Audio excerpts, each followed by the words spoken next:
dirimu selalu disebut pihak sana, pihak LM yang kemarin dirimu adalah orang yang memperkenalkan RK dan LM pada saat itu. Motivasi kamu dari membuka semua, membeberkan bukti-bukti ini, akankah ada perlindungan hukum juga buat kamu, dalam arti tidak segampang itu untuk mengutarakan ini semua? Pastikan ini adalah sama seperti mereka kemarin juga mengutarakan semua adalah faktor RK dan LM gitu ya, yang mereka hubungannya mereka. Tapi ketika dirimu membuka ini semua, tadi sempat bilang hanya seminggu untuk investigasi gitu kan, mendapatkan ini semua. Kamu sendiri ada perlindungan hukum juga nggak buat kamu? Apa motivasi ketika Mbak Aulia ingin membuka semua ini? Oke. Satu-satu dulu ya, kita catat dulu semuanya, biar nanti Mbak Ayu langsung kita jawab semua. Ada lagi nggak? Dari mana Mas?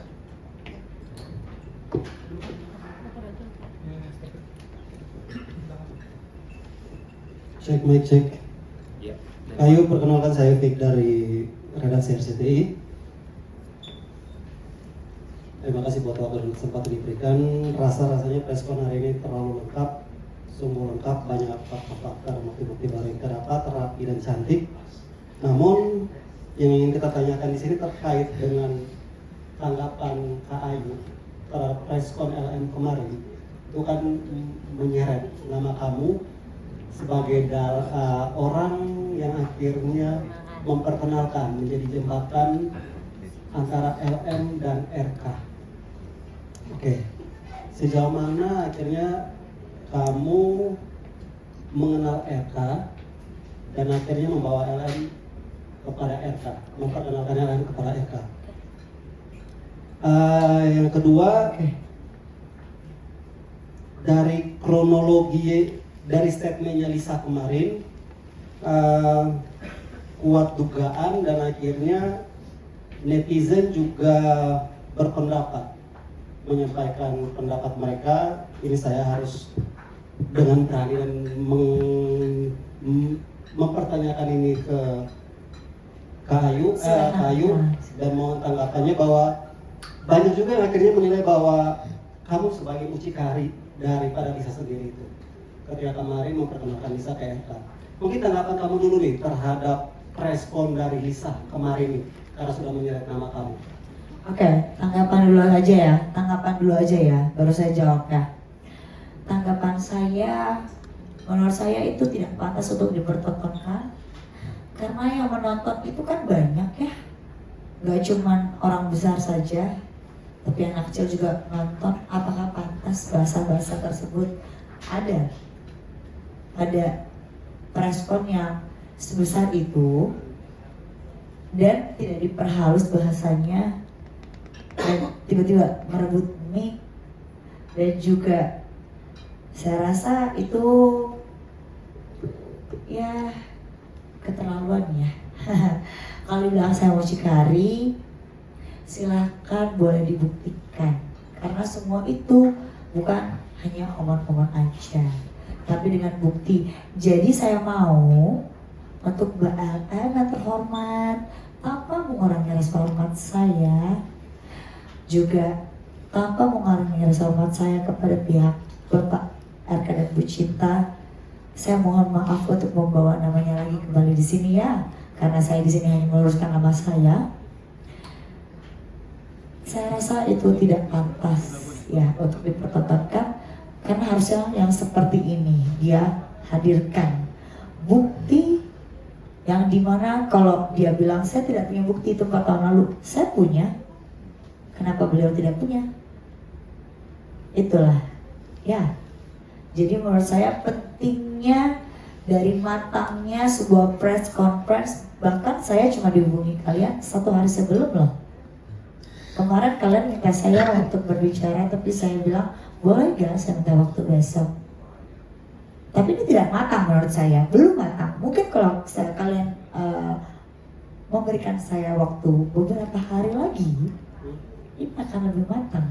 Tapi tidak apa-apa, karena menurut saya ini saya harus luruskan jelas adanya. Saya sudah jelaskan di awal, saya kenal beliau di 23 Mei di salah satu kafe di Bilangan Jakarta Selatan gitu ya.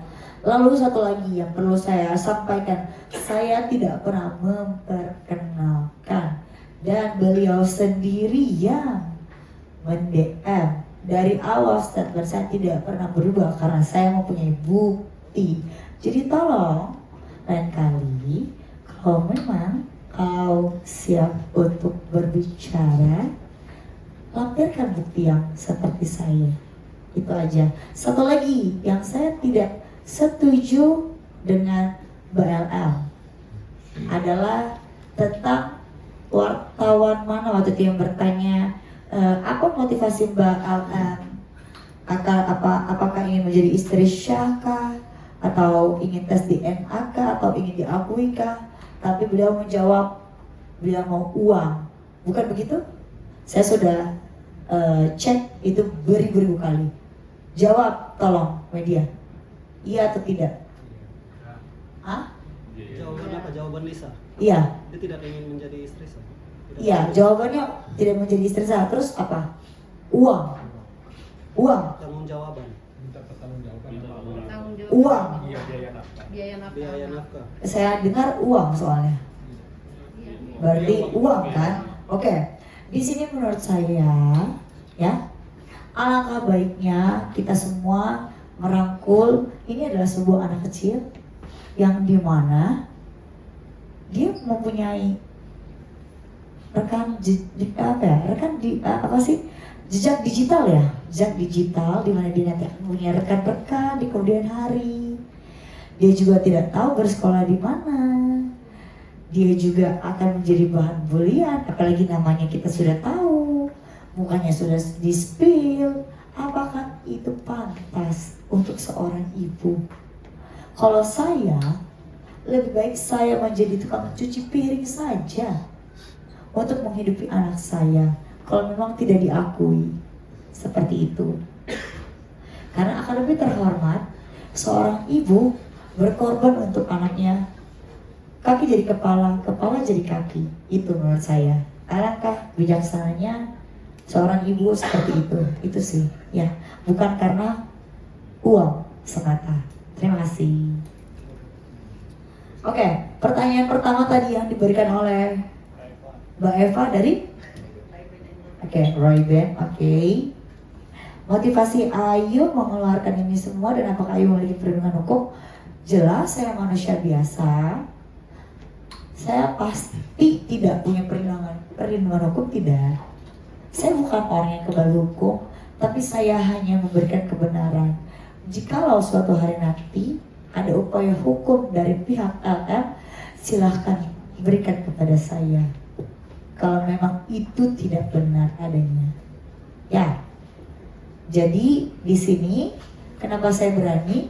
Karena saya memang dari awal motivasi saya menggagarkan kebenaran, ya. Tapi kenapa beliau selalu ke personal saya terus? Kenapa memangnya hidup Anda tidak bahagia kah? Itu ya pertama. Lalu kedua, sejauh mana perkenalan Ayu dengan RK sehingga memperkenalkan LM dengan RK? Saya tidak pernah memperkenalkan, tapi pada saat saya makan, karena saya ada berada di satu organisasi, lalu saya berkomunikasi melalui video call, yang dimana itu ada di restoran. Mungkin Mbak Ellen ini termotivasi untuk mendengar beliau seperti itu. Ya, dugaan saya ya. Jadi silakan diklarifikasi kalau memang saya salah, atau silakan berikan upaya hukum kalau memang saya salah. Saya siap. Terima kasih. Apa pertanyaan ketiga ya? Oke. Ayu Andianti Aulia sebagai mucikari.